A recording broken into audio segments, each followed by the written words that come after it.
Last week's less than stellar race at Phoenix was punctuated by our third different winner in 3 rounds. As one would guess, the points have been kept close because of the wide dispersing of good finishes this season. With the drivers coming back to a road course today, there's a good shot we'll finally get a repeat winner. Will Johnston, Seitz, or Edie manage it? We'll find out soon as we get ready to watch round 4 of the PRL Indy Pro 2000 series, and you'll see it all live here on the Global Sim Racing channel. Hi, I'm Joe Peak, and with me in the booth is DJ Clark. Behind the scenes is our director, Sean Crackers Ambrose, and he's using cameras provided by Dougie Beard. Virginia International Raceway will be a tough one for all involved today. Long and technical, only the truly skilled and dedicated will shine. Let's head to our track guide to understand why.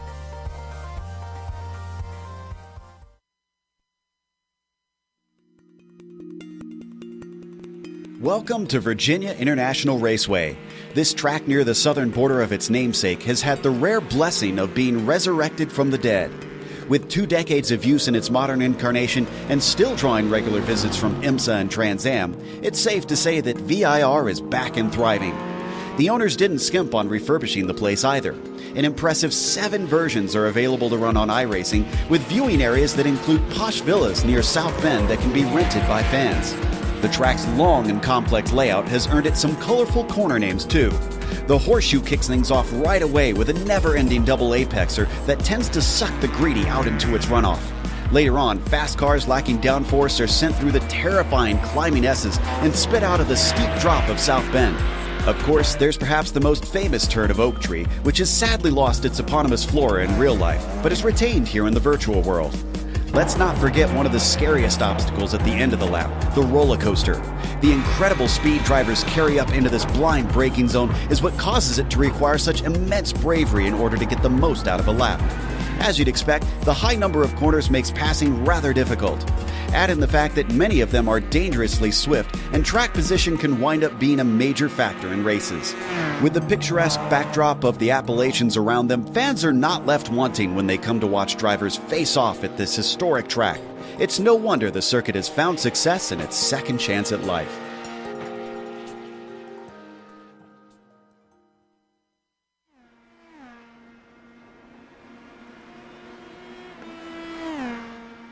Well, DJ, thanks to series like IMSA coming here pretty regularly now, this place is finally getting a bit of a reputation across the country. But I have to admit, I feel like it's still one of the more underrated tracks in terms of challenge. This is a tough place.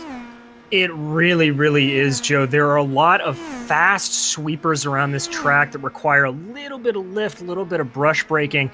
And frankly, you have 3 or 4 sectors that are very reminiscent of European sweeper sections like a Maggots and Beckett's complex at Silverstone. And in these open wheel PRL Indy Pro 2000 cars, it's going to be in a special challenge. There's not a lot of downforce, so they're really going to have to be careful getting around these corners. There are some good overtaking opportunities in these cars in particular, though, definitely down into turn 11 and 12. That's the Oak Tree section, as well as flying down the back straight into roller coaster. There are definitely going to be some opportunities there. I would also check out maybe a chance on the front straight going into horseshoe, but the main thing here is going to be really trying to force your partner, force the guy you're trying to pass into a mistake. And with as many quick switchbacks as there are, making a mistake's not going to be too difficult. Yeah, I know every time I come here, I make plenty of those. But before we get to watching any mistakes on track, we want to remind you that today's race is brought to you by SimMSA. Simulation Motorsports Affinity provides many consulting services, from completely customizing simulators to managing teams, individual drivers, and complete events. They're working hard to bring everyone together at one place to support and promote sim racing internationally. Find out how you can bridge the gap between virtual and real motorsports at SIMMSA.net. The PRL Indy Pro 2000 series is also brought to you by NinjaTrader. Ready to compete against the financial markets? Supporting over 60,000 users across the globe, NinjaTrader provides award-winning trading software and brokerage services. NinjaTrader is always free to use for advanced charting, back testing, and trade simulation. Visit NinjaTrader.com to get started with a risk-free trading simulator and start tracking your performance. Today's broadcast is also proudly sponsored by Butt Kicker. Butt Kicker products add an incredible immersion and realism to any game. Feel every nuance and truly put yourself in the driver's seat. Check them out at thebuttkicker.com. So as I mentioned, championship is pretty tight up at the top. If we look at the pro drivers' points, and right now between the top three, there's only 4 points separating the trio. That's Seitz, Verity, and Guyon. And then you've got only 9 points back from the leader, back to Owen McLaughlin, which is still pretty tight. Frank Nguyen is still looking for a victory this season. He was awful close at the oval round at Phoenix, but unfortunately gave up the lead early on, and that wound up being part of his undoing. We have an AM championship as well in this series. DJ, would you like to run us through that? I most certainly can. As you can see, a little bit of a different story between that gap between first and second. Tyler Gore having a 14-point lead over Sean Duhamel. But that battle for second, Joe, is absolutely intense. Duhamel, Hotham, and Cochran all within 3 points of each other. That is very, very tight. And Donald Olson is stalking them only 8 points back of Sean Duhamel. So that battle for second, very, very much heating up. And there'll be guys to watch here in the AM category today. And combining the forces, we come to the team championship. Rust Racing is not very far ahead of Blown Tranny Racing. When it comes to the teams championship, you're used to seeing bigger gaps like you can see here, but only 2 points separating the top two. And then look at this, between SRT, Esport Blue, Parabola Racing, and Lavoie Motorsports, there's only 4 points between them. So things staying very, very tight, with first and third all being hotly contested. Now, what about today's event in particular? DJ, you want to run us over the race details? Well, this is the 4th of 10 rounds here in the PRL Indy Pro 2000 series. We are driving the Indy Pro 2000 cars, the American open wheel feeders, as it were.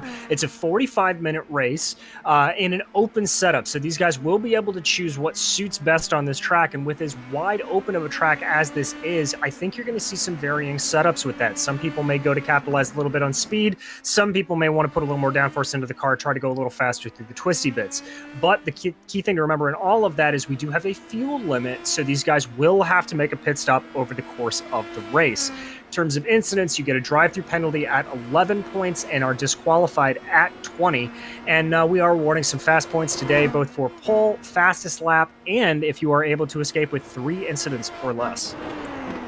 We're working on that pole position right now. And you made a good point about this being a feeder series. I guess for our European viewers who are tuning in and haven't heard of these Indy Pros too far, they're comparable to Formula 3 level cars, essentially.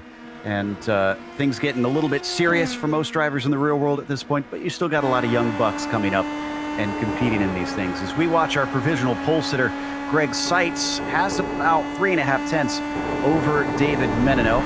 He's coming up to the roller coaster section, just getting ready to finish a lap. So let's see if he can improve on this 41.4. And you can see, Joe, one of the things that makes VIR such a special track is the multiple elevation changes that you go through over the course of that lap. Now, here he goes lining up and coming through Hog Pen, that last corner. Important to get a good blast there. Looks like Seitz is not going to be able to improve. I think this is an out lap for him, so he's now going to be on a flyer. But here comes Frank Nguyen, a bit of the surprise from last week. As he crosses the line, looking to improve on a 49.5, and I think he'll definitely be able to do that here. Yes, 43.3, so that will put Nguyen up into 11th place. Watching Guyon, who sits in third. A 42.2 is his quickest lap yet, but he doesn't go any higher on the charts. He still has an incredible 4 tenths to make up to get up to second place. That's big margins here. Well, it is, and we are dealing with a lap that, as you can see, is about a minute 40 to a minute 50, depending on how quick you are around here. So there's a lot of time to be gained or lost. But, Joe, this is really separating these drivers out. We are used to seeing tenths separating everybody. As there you see Brian Hotham going faster. Used to seeing tenths separate, and now it is a much more spaced out field. This is Tyler Gore coming to the line, currently sitting in 32nd. I'm also watching Verity. And the 04, who sits in 9th place. He should be able to find some time here to 43.0. He's been pretty quick so far this season, but that one didn't count. Must have had an off track somewhere along the ways. very easy to pick up one of those off tracks here at VIR. You see Adam Wright crossing the line, going a little bit faster up to P9 for Adam. There's not a lot of runoff here, and you want to maximize your escape coming around the corners. And so it's very easy to be able to get an off track, just trying to push that a little too far. Our pole sitter's coming back around. Sights this time not able to go quicker. Williams follows him across. He must have been on outlap. That was a bit of a slow one looking at its timing. So who else do we have getting ready to come across? I see Guyon now coming back to the line once again. Can he continue to find some time and finally find himself a spot? He's got a toe, but no, that's not going to do it. And here we see Olivier Legault coming across the line. He's currently sat in 8th place. Olivier able to improve by just a couple hundredths. That's not going to bump him up anywhere, though. Looks like he's coming down pit lane. McLaughlin. We're now going to check out Menino, still in 2nd place. 41.841, 4/100ths off of his quickest time. So he's still got to try and find something out there to overtake Greg Seitz. What about Tyler Gore? Looks like, definitely goes quicker. 44.8 will put him into 26th. He's going to be slightly happy with that, but wants a bit more, I can imagine. Here comes Michael Broomhead. He looks like he is on an outlap, so nothing there. Stephen Verity, one of our early guys, another one on an outlap here. So both of them just lining up, getting ready to set a flyer. Looking for some of our front runners to see if I can them. Lucio Vargas is yet to put one on the board. The 710 towing along the likes of Dave Peterson as well. There's a lap finally for the number 710, but it's going to put him last of everybody at 34th. And here comes Takashi Kita, one of the standouts from the past 2 races. Takashi's had a good couple of runs, trying to improve on a 43.7. He is off by 0.2, so he will stay 19th. Now we come to Alex Guyon one more time. He's got a 42.213 for 3rd place. The 43.1 is definitely slower than that, so around he goes one more time. Starting to run out of chances.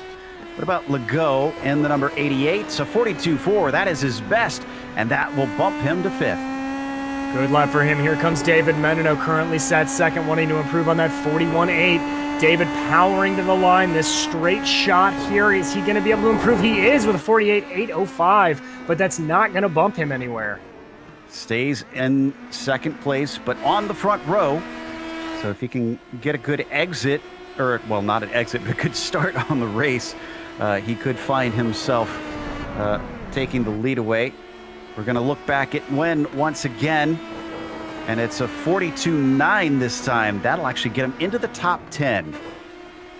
That's a good run for Frank. Frank had a bit of a coming out party last weekend. We hadn't really talked about him much in this series, and he put on an absolutely stellar show at Phoenix, so good for him to be in the top 5. Julio Palacio coming out on an outlap. He's currently sat in P7, so he's going to be trying to set a flyer here to see what he can do. Now look at Dave Peterson. He's had a while before since he's had his quickest lap. Now he finds another one, a 43.8, but that doesn't take him higher than 22nd. And there is your current pole sitter, Greg Seitz. He too is on an outlap. Here comes Takashi Kita again, trying to improve on that 19th. Oh, hundredths of a second off for Takashi. Back to Guyon once again. Still seeing if he can get onto that front row. He's been trying, and it's a 44.4. He's actually been going slower, and he's now started his last flying lap with less than a minute to go. 5th place driver Legault. That's not going to do it. 42.4 stays put. And Guyon and Legault, obviously teammates there for Lavoie Motorsports, so they're going to be in relatively decent position starting off 3rd and 5th if that's what they stay. But here comes Brent Thurman to the line. He's currently sat P9. He, again, is unable to improve by just hundredths of a second. Wow, Menino went way faster, but he's still a 10th down on Greg Seitz, but that's a good sign for him, considering he'll get one more shot at it, a 41.5 for him. How about Frank Nguyen this time? A 42.5. He goes from 12th up to 8th, so that was actually higher than he had gotten himself on the last run through, and he improved quite a bit there. This is Verity, and a 42.2. That's going to get him up into 4th, second row. What about Declan Eady? Currently sitting 7th. No, not going to be quicker. I'm not sure if he crossed the line in time, Joe, if that's going to be it for Declan or not. Here comes Strykars coming across the line. He's able to improve with a 43.8. That's going to bump him up 3 spots. And here is your provisional pole sitter, Greg Seitz, seeing if he can improve on that mind-blowing 41.3. Oh, he too is off by just 0.04 of a second. No, but he gets it. He does improve. It's a 41.375. So who do we have up next here? Looks like Alex Guyon might be our next driver. The 808. No, he's also coming in. Next is Dave Peterson down in 23rd. 2.5 seconds off of our leader right now. He doesn't see any improvement. He comes down to pit lane. That'll put Dave Menino as the best position to try and overtake Greg Seitz. He has 0.187 of a second to improve, but he's also not happy with the lap. My goodness. Nobody wanted here, and here comes Tyler Gore. Now, Gore is leading your AM championship right now, so a 24th for him would be incredibly hurtful in that AM championship. He's going to stick it out. Tyler's going to stay on so we get to see what he can do.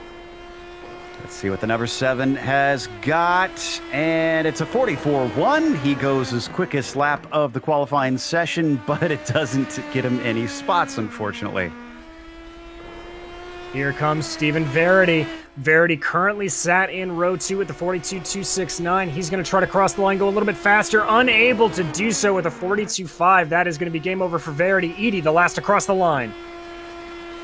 And he does improve a 42.393. That sneaks him into 6th place at the very end of our qualifying. That's going to be it for our qualifiers. So let's go through our starting order for the day. Greg Seitz on the pole is followed by David Menino to his outside.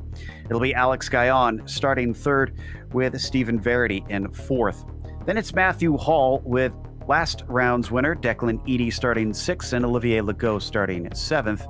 Julio Palacio, P8 for him, and Frank Nguyen in 9th. Owen McLaughlin rounds out your top 10. In 11th will be Brett Thurman, followed by Michael Broomhead in 12th. Jacob Exton, your first AM driver, in 13th, followed by Adam Wright, a standout AM driver from last week. Jared Williams will be 15th, followed by Christopher Richards in 16th. Row 9, Brian Hotham and Matthew Gunderson, followed by Takashi Kita and Donald Olson in 19th and 20th. Kyle Strykars put it in 21st with Aaron Roofs in the 22nd spot. Then it's Dave Peterson, 23rd, and Tyler Gore, 24th. Inside of the next row, it's Don Bowden in 25th. P26 goes to Barry Cochran with Sean Duhamel in 27th, Brett Accord in 28th, and Daniel Barnett in 29th. And then in 30th, it'll be Bart Cook. Neil Alexander's going to line up 31st, followed by Lucio Vargas, Nicholas Colander, and David Hebert behind them in row 17. Those are the last guys to put in a time. Nicholas Johnson, Claude Remillard, and Christopher Smorrell not putting in a time here to round out your field.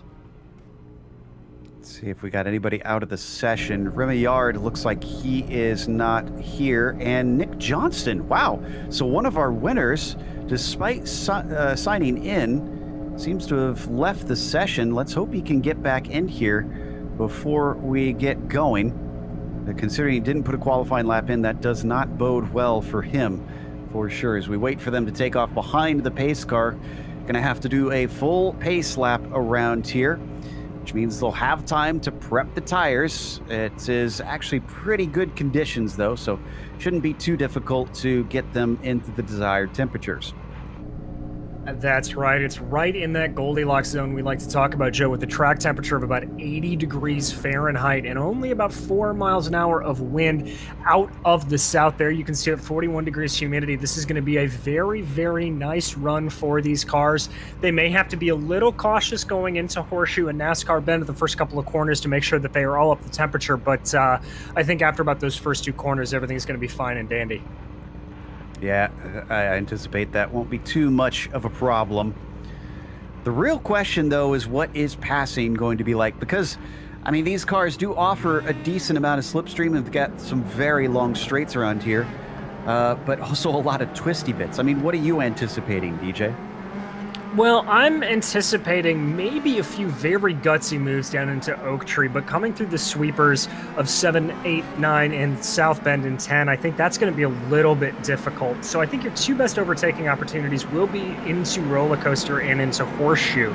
We've seen a lot of that when we've covered other series at this track. The problem with making anything on that backstretch going into Roller Coaster is it really tightens up there, Joe, and you can really only fit about a car and a half through. Also, it's quite blind entering there, which makes it all the more sketchy as we hop on board with some of our drivers coming through NASCAR Bend down towards the left hook, and this is where it really starts to get twisty. You'll see this next part is even called the Snake, as they'll wind back and forth a number of times before they go underneath the bridge. They get a short little rest, and then the climbing S's will take you up to South Bend. 45 minutes of racing here today. The other thing about that longer lap is I imagine that will also limit the pit window a little bit here. It certainly will, and normally in this series we see a pretty condensed pit window, only about 5 to 10 minutes in between, so I would imagine that we would see drivers in around the 25 to 30 minute to go mark. That's about what I'm thinking it's going to be. I don't think you're going to see a whole lot of variance on pit strategy. The most comparable track to this that these guys have raced recently is Road America, and there it is not uncommon to see everybody pitting within a lap of each other.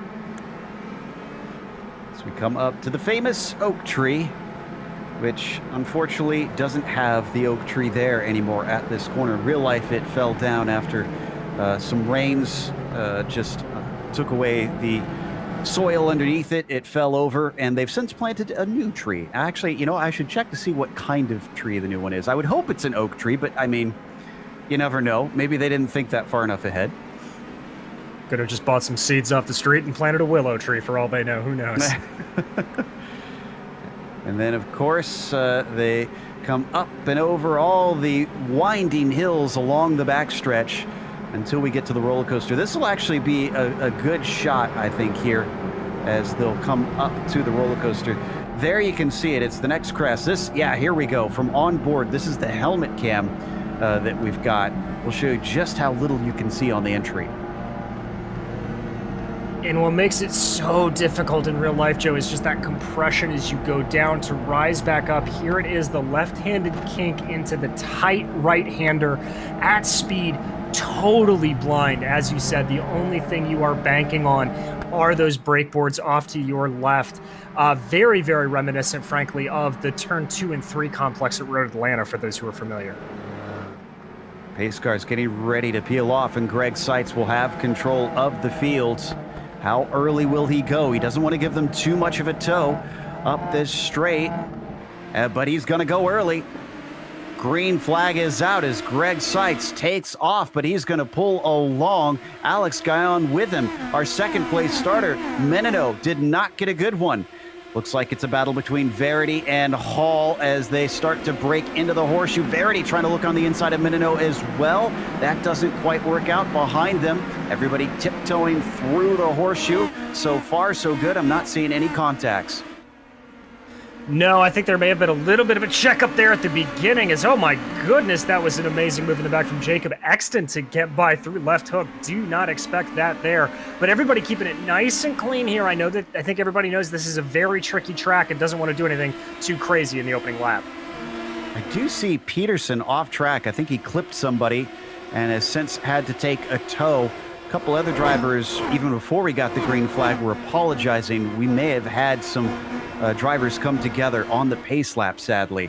We'll try and investigate that a little bit later as we come through South Bend for the first time and look at how much speed these things can get through there as they weave around the oak tree and onto the backstretch. It is just an absolutely incredible view. You can see how fast they're coming. Very tricky to get that double apex right for Oak Tree, as we do have a spinner there. I think that was Michael Broomhead losing it through Oak Tree. Yep, he's going to try and find an opening and get going, but he'll have to wait for pretty much the entire pack to stream on by. into the roller coaster for the first time at speed, and Greg Seitz continues to lead. Guyon running in second, Menino in third, Verity fourth, and Hall rounds out your top five. Yeah, these top five very, very spread out. I don't think anybody really wants to push an advantage. What's going on with Guyon? Sorry, Guyon is suddenly very slow. Did he get a slowdown, Joe? Possibly. I'm not sure where he would have gotten it. Menino is going to get back by him into third place. And as they go through the horseshoe, and Guyon took another look. This has gapped them up to, that's Don Bowden going slow now in front of them. And I can report, the only thing I can see from Guyon's perspective is it looks like he cut the inside of Hogpen, just rode over the inside curve a little bit. It seems extreme for an off-track slowdown penalty, but that may have been what triggered the system. Could have been, and correction for myself that Menino is back up into second place now, but it has gapped him behind Greg Seitz by 2.2 seconds. He's got a lot of work ahead of him, but it is early in the race. He also has a train of cars now. Guyon still back there challenging Verity, Hall, don't count out Palacio. Although Palacio locks it up big time, sending smoke back to Declan Eady, who rides behind him in seventh. He certainly does, and Eady's got a big face full of that, but he was able, Palacio, that is, able to keep everything under control. It's one of the things that makes it tricky, and we jump on board with Stephen Verity here, making a move on Alex Guyon into roller coaster. Guyon's going to let him through. Nice braking there for the 04, and that will net him third place. It's going to also crunch up Matthew Hall to the back of their gearbox. He could have a good shot here because they're going to get another long stretch along the pitch straight. Let's see if anybody's going to try and re-attack into the horseshoe. Looks like Guyon got a pretty good run out of Hogpen, but it may not be enough there. You see it, Greg Seitz setting the fastest lap of the race with 42.466. Guyon not going to make the move here, but he is certainly close enough to try. I think he may try to keep everything together up through the S's and try to get that move into Oak Tree. Then down into NASCAR Bend. All of them having to take the curved braking zone. I think we had another issue. Christopher Richards, unfortunately, is off track, and he had some contact with Brian Hotham in the process. Yeah, I was keeping an eye on this, Joe, as we're going to jump back to replay, I think, here to check this out. It looks like he just came in a little too hard on the brakes. Richards did. There he is with the green wheels. You can see him. Comes in trying to get around him, goes in deep, and bam, there's the lockup. Just had nowhere to go, and left rear touches right front, and Richards is sent spinning into the grass. Yeah, both of them apologizing a little bit, but definitely agree with you that it seems Richards is the one that maybe is a little bit more to blame. Meanwhile, up at the front, it seems that Palacio and Eady are going to go side by side. Eady with the disadvantage as Palacio has a nose ahead, but how long is that going to last? Momentum favoring the 13. He's got to go the long way around at first, and then he'll have the inside into the second part. Fighting back at him. Palacio trying to hold on, but it's not to be. The 13 will get sixth place. And Brett Thurman, Palacio's teammate, starting to pull up behind there as well, so that battling proving detrimental for everybody. And you mentioned it, Joe, that the aero wake, the slipstream that he was able to pull there, Eady, what he was able to do was actually use the draft of the guys ahead of him and put Palacio out into the clean air and slow him down. So very heads-up play there from Declan Eady to know exactly where to place his car. Fantastic stuff. Looking up at the front real quick, Greg Seitz up to 2.8 seconds ahead. And things getting very interesting there. Oh, and Alex Guyon had another off just now. He gave up another position. That's to Matthew Hall, who is now up into fourth place. Now Guyon is able to keep going, but he's down in fifth. And ooh, look at this. Behind him, Declan Eady hungry for another. Eady, always one of the fiercest competitors, so I think Alex has got to be very, very scared. Very uncharacteristic errors from Alex Guyon. He is normally one of the most collected drivers here in that always stunning red livery. There you can see good run through Oak Tree for Alex. He may have lost a little bit on the exit, just a slight, but he's going to try to go for it here. get another slipstream. Let's see if he's brave enough to do it twice in a row, or if he'll even have enough of a slipstream to do it twice in a row. He's gaining, but Guyon's covering the right side of the track, and that's not going to be enough, so Declan stays put. And Declan not really able to do much there, but you can see just how close behind he is. Now he's going to want to nail the exit off of Hogpen here. He may be able to have a look into the first corner of Horseshoe. And I think Palacio's not out of this either. He's still very close. Seeing Kyle Strykars with an issue. We'll go check on that in a second, but I want to see if this is going to become something into the first corner. It appears no. Edie still doesn't quite have enough. Now let me check and see what's going on with Strykars, because he was dropping a lot of positions. Looks like he went off in the roller coaster. But we're going to go to the battle with Exton and Nguyen. And they got a third one, it looks like, involved. J.R. Williams up from 15th on the grid. He's gained 3 spots. He's in 12th. He's got his eye on 2 more of them. He does, and if Nguyen and Exton keep scrapping like this, it's going to bring Williams even into more play. Nguyen said last week when we interviewed him that he did not know this track that well. Well, he's doing a good job of fooling a lot of people, currently running 10th, only a position down from his qualifying of 9th. But there you can see Exton closing in big time through the S's. They go through South Bend. He's forced to back off ever so slightly as they get ready for Oak Tree, and that actually is going to put Exton now back into the clutches a little bit of J.R. Williams, who's really been able to close up, but Exton gets a good run out of Oak Tree. And let's not forget, 10th out of 35 is still well up the field. Let's see who's got it trimmed out here. Jacob Exton watching ahead as Frank Nguyen gives him a nice tow, but it's not going to be enough. They break for the roller coaster. Oh, a little bit off the apex, though. A peek from Jacob Exton into the right-hander. Anything that backs him up slightly. J.R. Williams, can he finally capitalize here? Oh, it's looking very good. He's got a fantastic run. They're gonna go side by side before they even get to the braking of the Horseshoe. Williams has the inside, and the 22 of Jacob Exton just can only watch the 213 stream by. That's the biggest thing to... Ooh, as Williams locks up a little bit. Now lets Exton get back by as Williams run wide.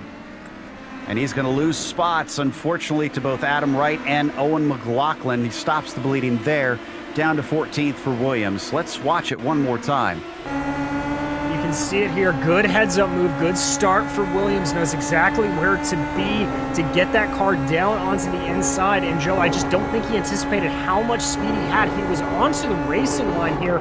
So this is just like taking the corner. Oh, he goes a little bit defensive there to try to block off any potential overtake from Jacob Exton, and I think that's what threw him off ever so slightly, just mixed his braking marker by oh so little.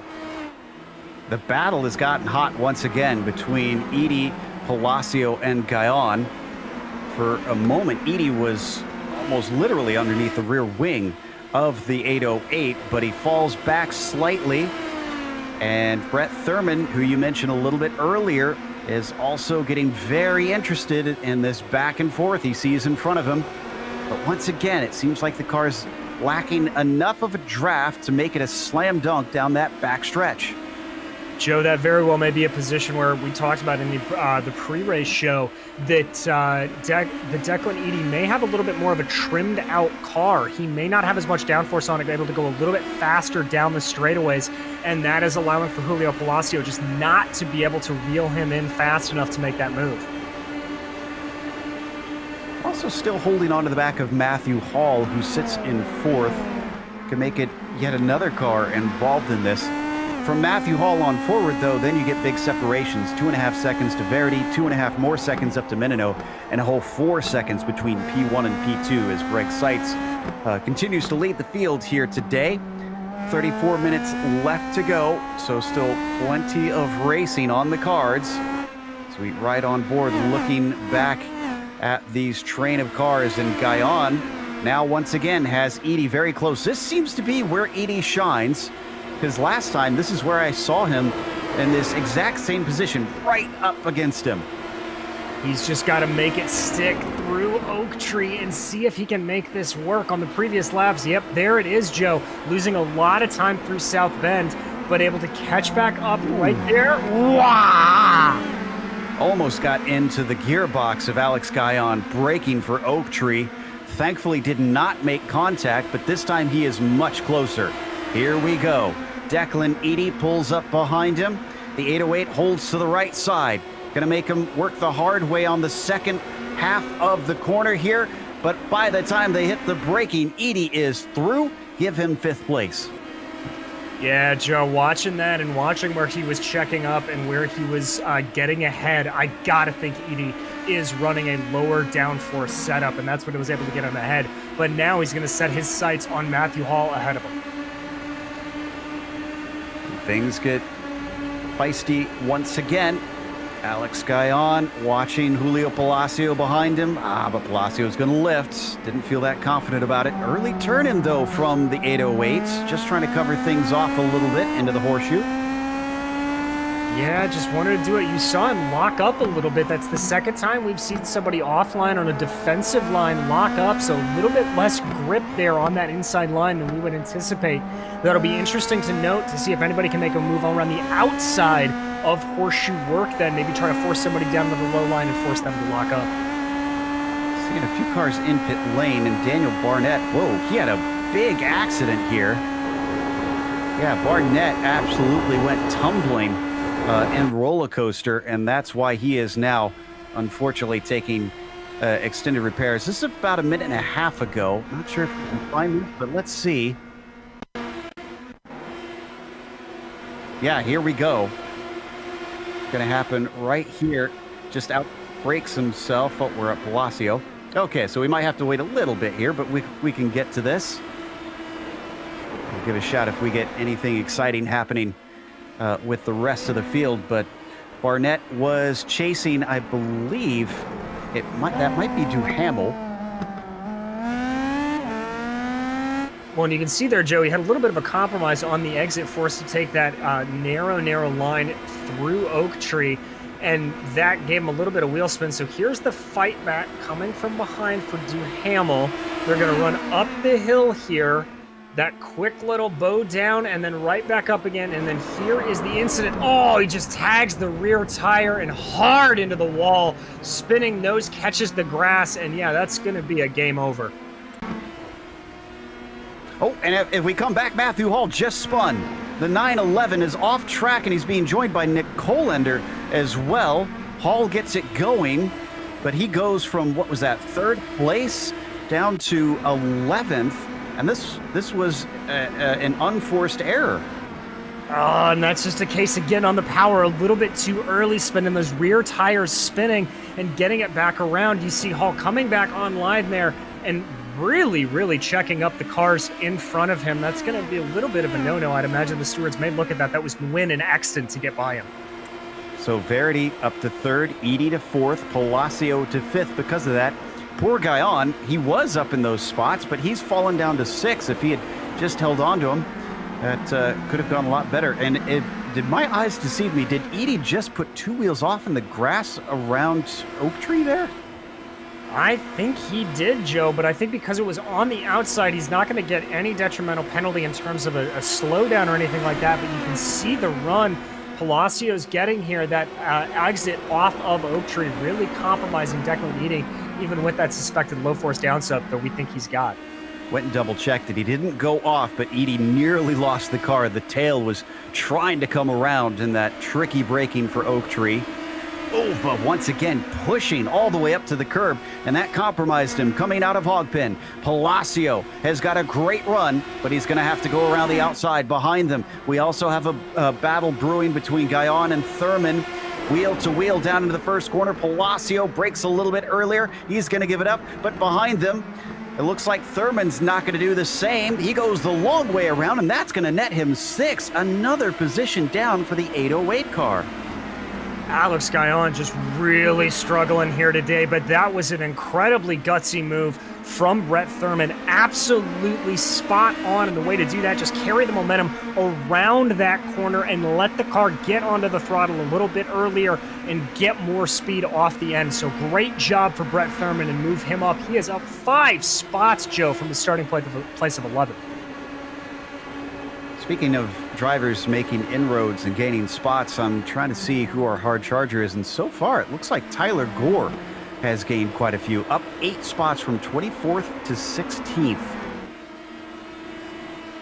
Well, and that'll be really good for Gore, as that currently puts him 3rd in the AM drivers running right now. So that's going to be very, very helpful for his title championship. Remember, he's 14 points ahead of his competitors, so he needs another good run here today to cement that lead. We'll keep an eye on him. Right now, the lead AM driver is Jacob Exton, who we've been watching. Oh, and what's going on with Cook? That's serious damage on the car, and I can see tire tracks off the course. If this happened in the climbing S's, that's not a good place. Yeah, it's a very fast portion of the course. Breaks the suspension, and then from there, he is just essentially stuck. Very, very lucky he did not make contact with any other car there. You see a little bit of chippiness. That may have been a little bit of netcode there, Joe, as kind of looked like those cars came together. And Edie goes around. If we come back live, Edie was in a fight in the horseshoe. This was with Julio Palacio. Looks like he'll get going. Let's get the replay on this. I think this starts with a mistake into the first corner from Edie. So that's Edie in front, Palacio behind. There you see Palacio trying to maybe sight up on the outside, do what he saw his teammate Thurman do, gets it going. Edie just gets a little too early on the throttle, a little bit of wheel spin, runs it wide, tries to keep it in it, and just can't fight the understeer, and the car touches the grass, and he goes spinning. Oh my goodness, so Edie down to 11th because of that. And that will promote everybody once again. He's already under threat. That's McLaughlin and Wright, and those are both 4 positions and are very, very close to the gearbox of the 13. They're really wanting to have some fun here, but we see a big twitch under braking there from Owen McLaughlin. That's going to be a little bit disconcerting for him. Certainly compromised his exit out of Oak Tree. Is this going to be enough that McLaughlin can snatch the spot? Doesn't look like it right now. Edie just keeping him at arm's length. And yes, he's going to be able to retain that 11th position. So what that did up at the front is Palacio is now in 4th, Thurman is in 5th, and Gayan back into 6th position. And Joe, while that battle is very, very tight, all of that battling is really hurt first place driver of Julio Palacio, with Stephen Verity able to be a whopping 5.7 seconds ahead of him. And 3.6 up the road from him to David Menino, and 5.3 up to Greg Seitz in your lead. Definitely spread things apart a little bit. Everybody kind of just messing around with one another. We are down to 25 minutes left on the clock now. The best of our battles have basically been from 3rd to, at times, down to 10th place. Although we haven't looked at some of the other good battles, and looks like Nguyen is going to lose a spot. Now, did he slip up here, or what happened? Yes, he did, Joe. Coming out of Snake, he just brushed the grass a little bit, got his left front tire over onto the grass, off of the curb a little bit, gave him a little bit of wheel spin, and that let Alex Guyon sweep on by him. Oh, we had another multi-car incident. Strykars, Accord, and Cochran. This is the 711, I think, is one of the ones it started with. I mentioned Strykars had fallen down the field. We're going to take a look at the replay. Tries to go around the outside of NASCAR bend, and, well, you see the results. Unfortunately, it was the 151 of Brett Accord who was kind of an innocent victim in this one. He really was. So there you see, that's a very opportunistic move from Strykars, but he had it stuck. And there you see Accord just coming up into him a little bit and kind of ruining everybody's race on that regard. So tough luck there. I don't think there's any fault to blame. He just did not expect that kind of move from Strykars to work. That brings us back live. And you talked about the separation of that battle we were watching before. My goodness, not only between Verity and Palacio. Palacio and Thurman are a second apart. Thurman and Legault were 5 seconds apart. So let's go back instead to Matthew Hall and Jacob Exton. Remember, Hall is a little bit out of position here. Wonder if he actually took this spot away from Exton recently on his climb back through. Next on his list will be Nguyen if he can manage to get himself away from the 22. Well, and he's going to be trying to, but that 22 of Jacob Exton not making it easy for him. Good run there coming up the S's. As you see now, he's going to have to be very careful. Losing what downforce these cars have through the S's will hurt him a little bit. You see the check up there through South Bend. They come up here to Oak Tree. Now for Jacob Exton, he's just got to focus on the braking zones. Make sure he gets this right. Maybe get on the binders a little early so he can blast down this back straightaway. He's going to be relatively close, Joe. If he wants to make a move, if his car's set up right, I think he may have the toe to do it. Ride with the helmet cam of Jacob Exton. Come over the leaps and crests towards the braking into the roller coaster, but it doesn't look like he's gaining enough. Indeed, he will stay sitting behind the number 911 car, at least for the time being. As there you see Greg Seitz again setting the fastest lap. Joe, nobody has been able to touch him whatsoever, now out to a 6.5 second gap. Jacob Exton, meanwhile, trying to reel in Matthew Hall, but it's just not happening for him. And I think Nguyen's going to be able to get past Alex Guyon. He's going to go around the outside. You can see it way up ahead there, and side by side through that 180-degree corner, just barely getting it done. Frank Nguyen now gets himself into 7th, and Alex Guyon keeps watching position after position go away, and our leader just had a problem. Greg Seitz has lost the lead, and he's going very slow. Oh my goodness, he hit the wall. He was coming up on traffic and then seems to have hit the grass. So let's get a replay here of the 74. This has just happened recently, and he's got serious damage. I think I'm gonna try and find the incident. Yeah, there it is right there. Oh, that was... trying to figure out who that was. That was David Hebert. Yeah. So it looks like there that Hebert had a bit of an off.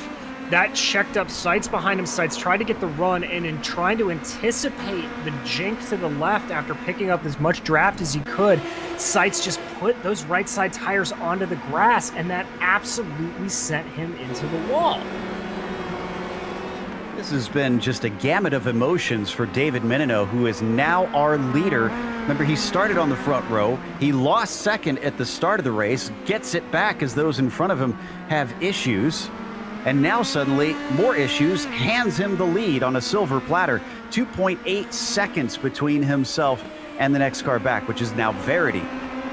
It's Long Beach all over again, but we have to jump to pit lane as Olivier Legault, Frank Nguyen, and Owen McLaughlin all coming down to make their stops. Now, everybody taking tires here.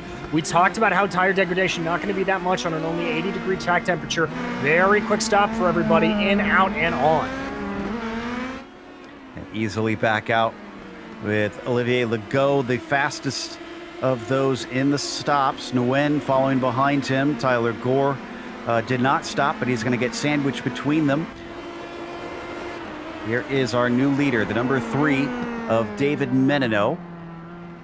Is he aware of the others stopping, and does he want to follow suit, or does he want to keep going? Well, Joe, we talked about at the top that it's going to be a very, very short pit window for everybody, so I imagine most of our leaders will be coming in at maximum on lap 16, but we jump back quickly here to P3. This is Brett Thurman with Julio Palacio right on his tail. Palacio's liking this, but both of them have gained a lot of positions. Thurman up from 11th to 3rd, and Palacio from 8th to 4th. Not going to be able to attack this time into the roller coaster. So Thurman coming down towards the pit entry soon.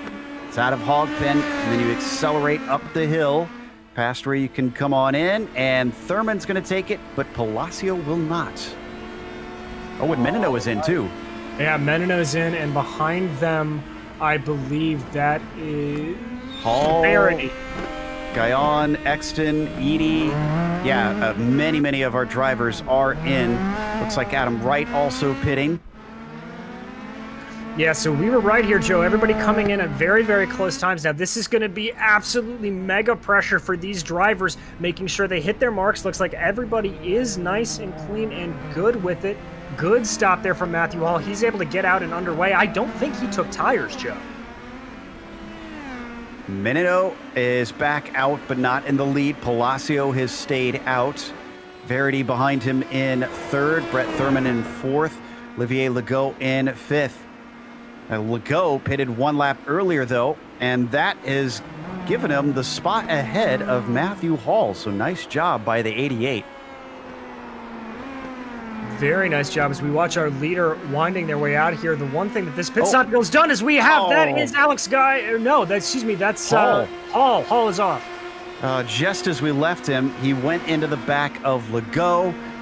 The two that we were just mentioning having a bit of a strategy fight in the pits. Unfortunately, had a fight on track that came to tears. Here's the replay. It was into the left hook. So there you see it. That's Legault in front, Hall behind. Oh, Matthew Hall just misjudges his braking, doesn't expect Legault to slow down as much as he did. And Joe, I think they may have caught somebody else out here. It looked like Declan Eady's car, but I don't quote me on that. Palacio is in. David Menino, who was well ahead of him, probably not going to get jumped in this. Declan Eady now down in 12th spot after all is said and done, considering he qualified in 6th. This is a disappointing day for him. Let's see, Palacio just finished his pit stop, and he's the last driver that needed to take his fuel. He is going to return just behind Brett Thurman, who he was fighting before. So the last step on the podium is still up for grabs, but right now it remains in the hands of Brett. And he's going to be trying to press an advantage. He's got a little bit of a gap to his teammate of Julio Palacio, but these guys, the gloves are now off as we tick down closer to 15 minutes to go. And Joe, no need to go back to it, but I can confirm that Declan Eady did have a spin following that incident with Olivier Legault and Matthew Hall. He was not involved in it. It was a self-spin just after the two got together. Looks like a little bit of incident fixation.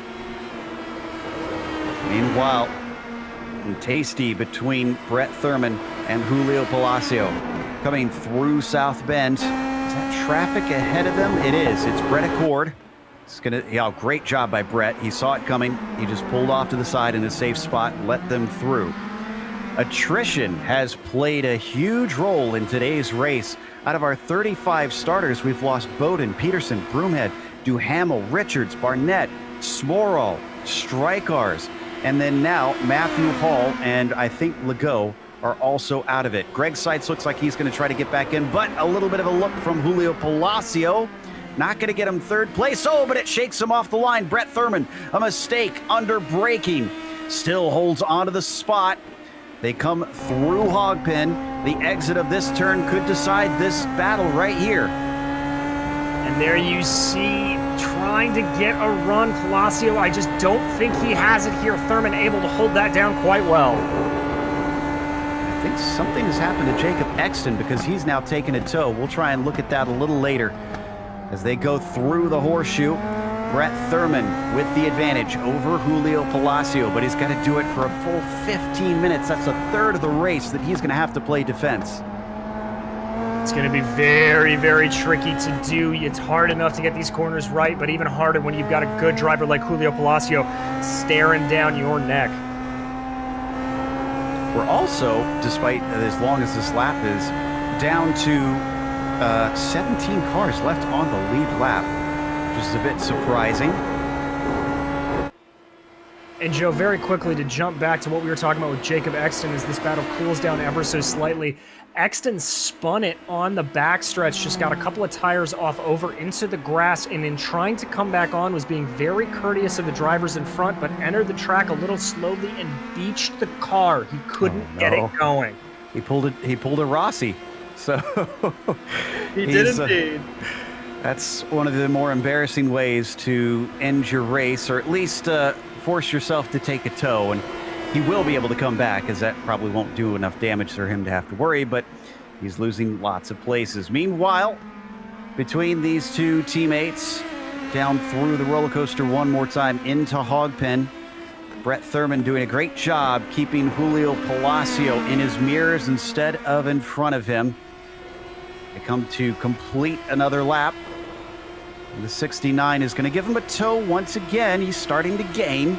Don't think it'll be enough. Palacio might try to put his nose in there, though. Oh, he's getting very close. And no, he stays on the racing line.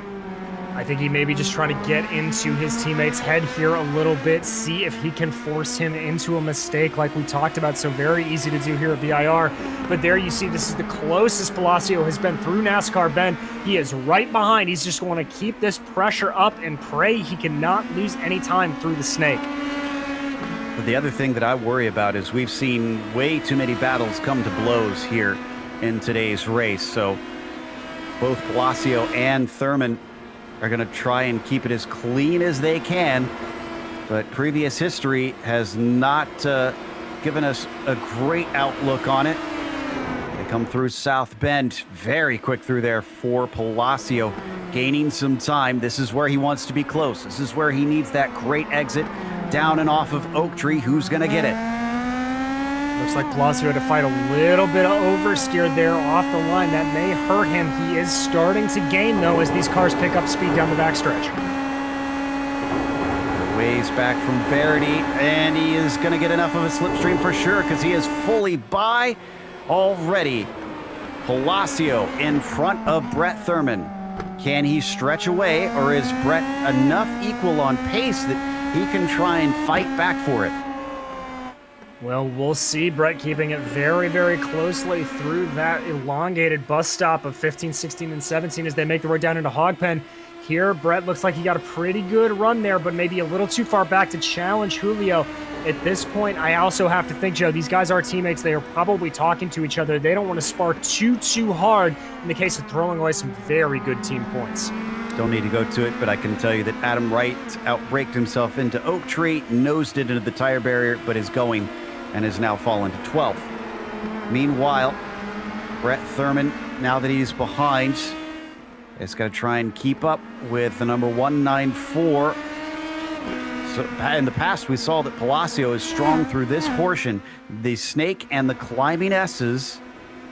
Let's see. He's already pulling away just a bit visually. It seems that Thurman is farther back.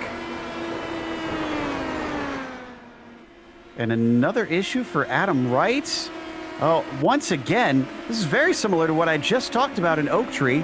Just outbraking himself and unfortunately can't stop the car. He doesn't hit anything, but it looks like he's had enough for the day. Doesn't like how it's handling. He tows to pit lane. Yeah, it just looks like he locked up the fronts there a little bit, Joe, and slid off the track. So very tough day for Adam Wright. Had a good run last week, but we're going to jump back up here to follow, I believe that is your leader of David Menino, out 4.6 seconds ahead of Stephen Verity for the lead. Has been steadily pulling away from the 04, keeping himself out of range. He's going to put another lap on some of our traffic. That's Nick Colander. So he stays offline. Vargas is also not on the same lap as him, so he's going to overtake him. Looked at Williams in a while, and I've seen him having some fun at least a couple times in this race. This time it's with Kita. This is for 9th spot. Yeah, this battle's been raging pretty much since the pit stops. We joined at the right point. Williams trying to make a look out to what will be the outside of roller coaster, but thinks better of it, just seeing if he can get Takashi to outbrake himself. Doesn't get completely successful on it, but it does compromise Takashi Kita's exit there. Williams right up behind through Hogpen. He's going to have a good run down the front stretch. This is looking good, at least for J.R. Williams. Not so for Takeshi Kita, but it's just not enough. So Williams will have to try again later. He gets on the binders hard. The 213 continues on in the tire tracks of the number 30, down with less than 10 minutes left to go. And I think we have limited ourselves to what appears to be all of 25 cars still running. And that are the 37 that have started, Joe. So we are getting into Phoenix levels of attrition here. As there you see really trying to work his way around. Here is J.R. Williams trying to find something, anything but just losing some time there through that tricky snake section. We'll have to see what he does climbing up the hill. Not into the game too much. Is he able to do anything through South Bend? Whipping it up and over the crest and then through the valley into Oak Tree. Looks almost like a bit of a stalemate with the way things are, especially through the twisty bits. Oh, but that was much stronger. Down in the slow corner, seems like Mechanical Grip is on the side of J.R. Williams. Kita is going to be under threat for sure. As J.R. starts to close in, which way is he going to go? Which way is Kita going to force him? He's holding the right side for the time being. Indeed, he's going to force him around the outside of Roller Coaster, but good on the brakes. J.R. Williams might be able to get this one done. Still wheel to wheel, and J.R. Williams will not be denied. The 213 claims 9th place. Amazing patience there from J.R. Williams to just hold that outside line until it came back to his advantage. But it looks like Takashi Kita weaving this way and that way, trying to get that draft down the front stretch into Horseshoe. Is he going to be able to try a counter? He wants to. He clearly is interested in it, and parking it just in the middle of the track. J.R. Williams makes it a little bit too difficult, so he's going to stay in 9th position. Here, Donald Olson talking about letting some people by. Trying to figure out, that's our leader actually lapping him. Wow. So our leader just lapped, I think, 13th place? My goodness. No, that's not our leader. That's Greg, sorry, that's Greg Seitz. Greg Seitz is back out. I'm so used to Greg being our leader that my mind just immediately went there. I forgot he's down in 23rd right now. Yeah, very uncharacteristic day for Greg. 2 seasons ago, we saw him just absolutely storm to a solid victory. Little bit harder out this time for Greg, but still putting in good performances. He had the bobble in Long Beach, has had the bobble here, but is able to be strong no matter where he goes, trying to claw his way back up the best he can right now. Coming down the backstretch, we're still following Williams and Kita, but not separated. Bad news for those who are fans of Thurman. He's not been able to get up and attack Palacio, and at times as far back as a second behind that 3rd place driver, so that one's kind of come apart. Instead, for now, we're hopping on board with Takeshi, seeing if he can return the favor on the 213. They come along the front stretch, but it looks like he might be a little too far back. Yeah, it's kind of the same story we've seen a lot of times here, Joe. You've got to get that exit out of Hogpen absolutely right. You wouldn't think it'd be that difficult. It's pretty flowing, fast right-hander, but just barely brushing the brakes and getting the throttle on at just the right moment. You wait a millisecond too long, and it can absolutely compromise you the chance to make an overtake down into turn 1. So 1:40 per lap. We're down to, what, about 4 laps to go here? Maybe a little less than that even. Could be 3. This was a lot stronger through there for Takeshi Kita. Through the snake, regains a little bit on J.R. Williams. Unfortunately, not really many places to pass in this portion of the circuit. He's not, but JR very offline. Oh, thinks about it into the South Bend. JR shuts the door. That's going to blunt Takashi's momentum ever so slightly. Got to get it exactly perfect here. A little bit of a narrower exit there, or entrance there into Oak Tree. Oh, and there goes JR. He's off. Hands it over to the number 30. Just managed to pressure him enough that J.R. Williams made a mistake, and Takeshi Kita is back in the 9th. Let's take another look at it. Yeah, 2 wheels off into the dirt, and there's just no saving it. Just tries to carry a little bit too much speed through that corner, fights a little bit of oversteer off of that second apex of Oak Tree, and that sends him right into the grass. And Joe, if you're trying to be on the power and running a little bit of grass in these Indy Pro 2000s, it will come back to bite you, as it did J.R. Williams just there. Let's look at 12th position. This is for our AM fields. Olsen are trying to fight for 2nd place among those drivers, along with Gore. This is the number 7 chasing in the green and black machine, with the white and blue of Donald Olsen just ahead. Well, this could be decent. It looks like Gore is going to get the slipstream. He is. Tyler has had a really, really good march up through the field. He is up 11 positions, absolutely putting the pedal to the metal, showing why he is currently in the lead of that AM Championship. But as I say it, he runs wide at Horseshoe. Just a little bit too deep, unfortunately, but it's not dire. He's still got about 1.3 seconds up to Olsen. I'm sure he could get there. Menino's coming across the line with 3.5 to go. It's going to be a little tight, but I think that's 3 laps. I think that's about right, and we will have to see as we start to tick in on these laps, but David Menino here just has to keep it all under control for himself as he has Stephen Verity 6.4 seconds behind him, so a nice little gap for Menino. Well, that battle for third has come back together slightly. Thurman's got it down to 0.5 of a second. Are they coming up on traffic? No. Oh, they're gaining on Verity, are they not? They are. Ooh, that was more than 2 seconds, which is what it is right now. I'm pretty certain that was as high as 4 seconds a bit ago. So not sure if Verity is losing pace or if he just caught traffic or what it is, but he can't really dilly-dally much more. He's got to try and turn up the wick. Joe, I'm watching it. I think he may have just had a little bit of a run wide through Oak Tree, but more importantly, it is just a situation where they have just been faster than Verity, catching him very, very quickly. All right. So Menino, let's see. This is the moment of truth, honestly. He's coming down to the line soon. If it's less than 1:41, then this is the last lap. It's going to be tight. It's going to be very, very tight. My goodness. And there it goes. Okay, so 2 laps to go. He had just enough time. That'll give Palacio and Thurman more time to not only catch Verity, but try and sort out the battle between themselves. Verity just went by Neil Alexander, who is a lapped car. That'll actually help him. That will cause some buffer between himself and his rivals who are chasing.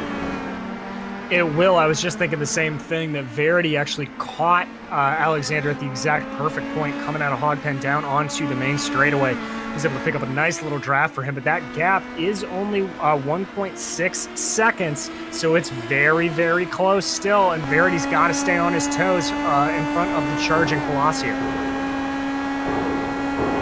Indeed, as we ride on board with Thurman back in 4th place.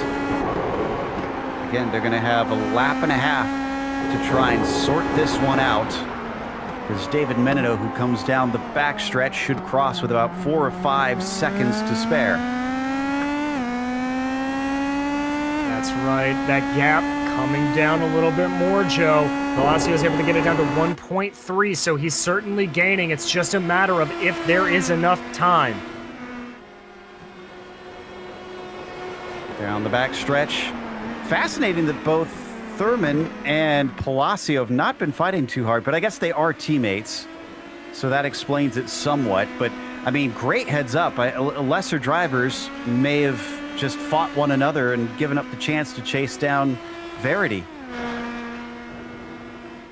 My sentiments exactly, as I just watched David Menino cross the line there, barely with enough time to spare, so this will be the final lap. White flag in the air. It is now go time for Julio Palacio, though. The gap under a second. At what point does Thurman abandon the team situation? Does he try and attack Palacio to see if he can get that 3rd place back? We once again hop onto his roll bar, watching ahead. It's down to 0.8. Verity's got to be very clean here, or else one little mistake could not only hand over 2nd, but 3rd as well, and he could be off the podium.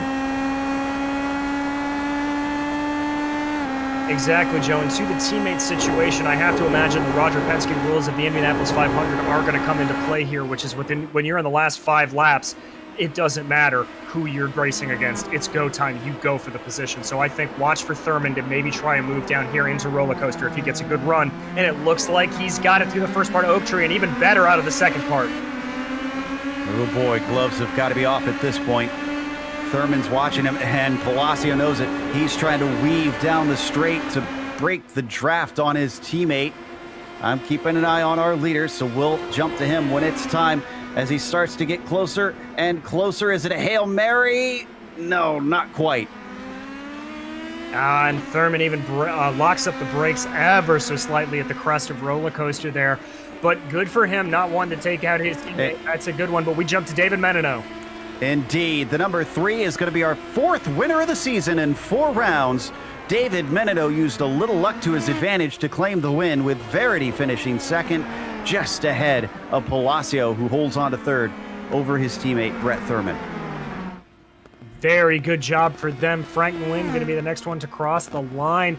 He will take home a P5. Very good for a driver who last week told us he did not know this track all that well.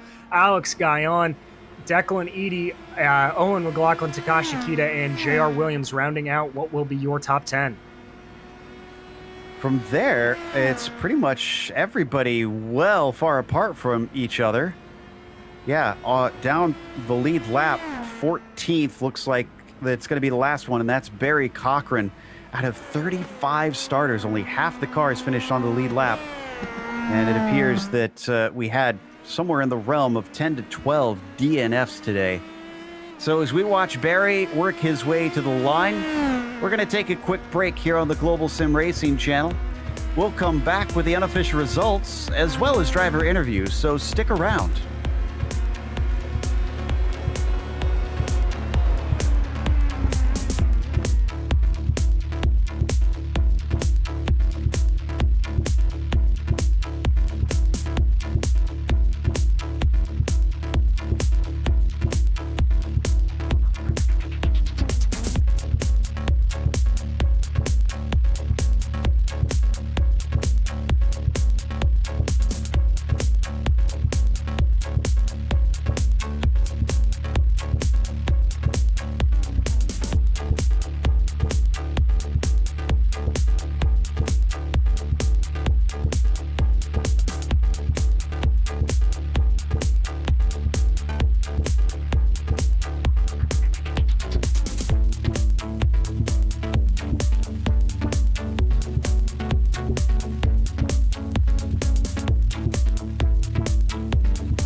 Welcome back to Virginia International Raceway. Round 4 for the PRL Indy Pro 2000 Series saw David Menino become our 4th unique winner out of 4 rounds today, or rounds this season, I should say.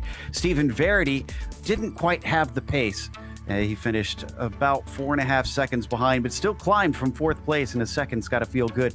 Julio Palacio as well, 5 positions up. He takes a 3rd with Brett Thurman, his teammate, right behind him in 4th, coming up from 11th position. Great job to Brett on that one. Frank Nguyen with a P5 was then followed by Alex Guyon, who did come up a few spots after losing very many that we continue to watch him give away throughout the race. He claimed 6, but he's got to be scratching his head a little bit after that day. Declan Eady, up and down day for him. He finished in 7th with Owen McLaughlin in 8th. How about Takeshi Kita? Qualified 19th, finished in 9th. 10 positions gained. And then rounding out the top 10, it is J.R. Williams. In 11th was your AM winner of Brian Hotham, followed by Donald Olson. Tyler Gore in 13th, unable to get by Olson, but another AM podium for Gore, your current AM championship leader. Barry Cochran behind him, and Jacob Exton in 15th. In 16th was Matthew Gunderson, followed by Olivier Legault. We saw him get into some incident there. Aaron Roofs, David Hebert, and Adam Wright rounding out your top 20. Greg Seitz with an unusual day, 3 laps down in the end, and finishes 21st. That actually, I believe, will lose him the points lead after today. Brett Accord was 22nd with Neil Alexander in 23rd. Then it's Bart Cook in 24th and Lucio Vargas in 25th. From there on down, you get into DNFs at the end of the day. Out of our 35 starters, Johnston and Remillard, that you'll see where it did not start. But our winner here today, David Menino, finds himself with the win. David, it didn't look that great for at the start of the race because you lost your second place off the start. I mean, talk to us about what it looked like and felt like from there. Yeah, so it's the starts are always tricky for me, and when I'm starting second, just because I've only got one screen, so it's pretty difficult for me to see when the leader goes. So yeah, I kind of knew starting second was, usually a recipe for me to end up third in the first corner, but luckily was able to regain second pretty quickly. Yeah, and then after that, of course, suddenly you see yourself heading into first place with poor Greg Seitz at the side of the road. Did you kind of steel yourself in that moment, or was it a case of focus forward, or do you feel any butterflies at all getting up to the front like that? Yeah, it was a pretty scary moment. Greg was kind of coming back on track, and I was a little worried he might come across on me, so I kind of took to the grass. But once I was able to get ahead of him, and once I realized my car was still in pretty good shape, I knew I had pretty good pace to the guys behind me. So at that point, it was just managing the race and making sure I didn't make any silly mistakes. And you did a fantastic job managing that, keeping everybody out of range to try and attack. So, man, it's been kind of all over the place in terms of the championship. You came into this pretty far down in the points. I think it was 10th place coming into things.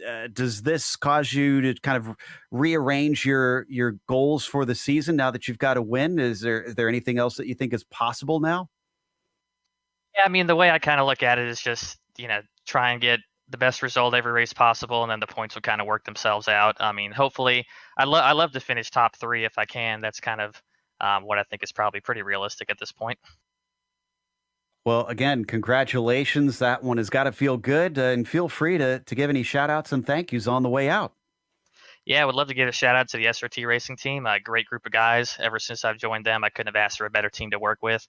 Love to give a huge shout out to you guys as well for broadcasting this. It's great to rewatch these races every time. And I'd love to give a shout out to my teammate Julio. Dude was on anesthetics earlier today, and he's coming off of those and managed to pull out a podium. So that's really pretty impressive. Holy cow, that makes it very impressive indeed. That was David Menino, our winner here today. And up next, we've got second place Stephen Verity with DJ talking to him. Well, Stephen, it was a seemingly pretty quiet race for you, but I know a very, very tricky track. You've got to be happy with coming home with the second place here. Yeah, how you doing, guys? I am happy to come home with a second for sure. It feels like you're mostly competing against the track out here. So I was just kind of minding my own business, trying to maintain a gap until the end. And the tires fell off. And then Julio and Brett got really close. So then it became stressful at the end after I thought that it was going to be a pretty easy cruise to the finish. But happy to hold on. We were actually watching that pretty closely there at the end. It's really, really impressive to just see that sort of mental fortitude from you. Talk us through them just closing in your rear view mirror like that. How do you keep yourself focused on the road and avoid those errors that we saw take so many drivers out today? Yeah, it is. It's genuine. It's truly a mental exercise. I drive with no overlays on. I don't look at anything. I try to block everything out of my mind, and I just basically allow myself to only focus on the next corner and think about the breaking point in the entry, and just try to do that over and over again until the clock runs out.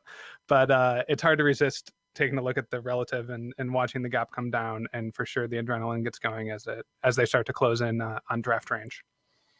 Well, you are a stronger man than I, Steve, and I have to have multiple overlays whenever I've got something going. But we head to Sebring next week, so changing out the hills of Virginia to the very, very flat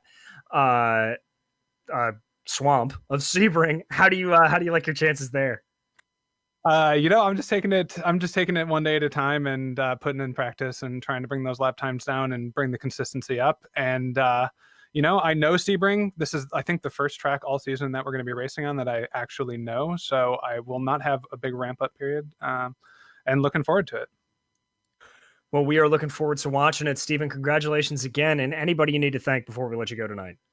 Absolutely. I want to thank Rust Racing, especially Greg for the setup. Super sorry to see what happened to him in the race today. Obviously, he had outstanding pace. You all at GSRC and PRL for putting on the league. Thanks. Well, thank you, Stephen. And you heard him mentioned there earlier, but Joe Peak has caught up with the hard-charging Julio Palacio. Indeed. Julio, congratulations on a podium, but the question is, can you pass a drug test after this now? So you heard, huh? You must have talked to Dave. Yeah, I am definitely feeling low, man. You probably saw a bunch of offs there, and I can tell you why. It was crazy, but it was a lot of fun. We saw fewer offs from you than a lot of other drivers, I'll tell you that. But let's step back actually to the very start of the race. It sounds like, or it looks like you took advantage of a few people kind of having some issues through turn one. Tell us about that. Yeah, so turn one, I knew was going to be pretty tight with everybody, of course, with a cold tire. So it's one of those things of just trying to drive carefully and looking ahead. And I saw a couple of cars kind of get loose. And I think it was myself and Brett, we, both were able to get through, and I picked up like 2 spots there, and that really helped. Yeah, and then you and Brett were pretty close together for a good chunk of the race, including at the end, it appeared that you were gaining on Verity. How much in communication were you two together to try and run him down? Yeah, we were talking. It was great to race him. He got around me because I actually made a mistake, of course, and but I was able to get around them. We had different setups, so you could probably tell my car had more top end and his car had better handling. So we were just trying to draft him. We were getting closer and closer, but at the end, my tires really were feeling it, and I think that's why he got close. So I just really wanted to bring it home.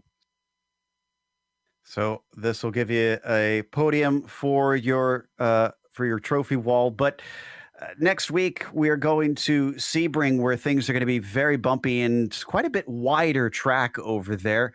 How do you see yourself faring at that one? Can you repeat this performance? I think so. This is my first time actually driving the open wheel, so I'm enjoying it after doing the GT4 and GT3, and I'm really getting the hang of the car. And I've actually raced in real life at VIR, so I think that helped me, and I've raced in real life at Sebring. So I am really looking forward to Sebring, and I know I will be better in terms of medically. So I can't wait. It's going to be an exciting race. Yeah, you have to wonder with Julio being able to get a third place with anesthesia on him. How is it going to be when he actually gets clear-headed? Meanwhile, we are, of course, going to give a few thank yous to our sponsors before we head out. And that, of course, includes SimMSA. Simulation Motorsports Affinity can be located at SIMMSA.net. And then there is NinjaTrader. Their website is simply at NinjaTrader.com.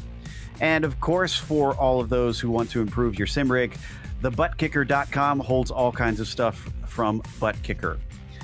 Thanks to the companies that provide the software and hardware for our broadcast listed here on your screen. Thanks goes to June Lalonde, who provides our wonderful music. Her Bandcamp is listed there at the bottom. And thanks to the team today, DJ, Sean, and Dougie. If you'd like to find out more about GSRC, including upcoming races, we've got GlobalSimRacingChannel.com, along with our social media outlets. Twitter's at GSR Channel, Facebook is Global Sim Racing Channel, and Instagram is GSRC_Graham. The next race, as we mentioned, Sebring, will be Thursday, January 28th, 9 p.m. Eastern. But we have upcoming races for other series listed on your screen, so check those out and mark them down on your calendar. However, until next time, race clean, race hard. We'll see you on the track.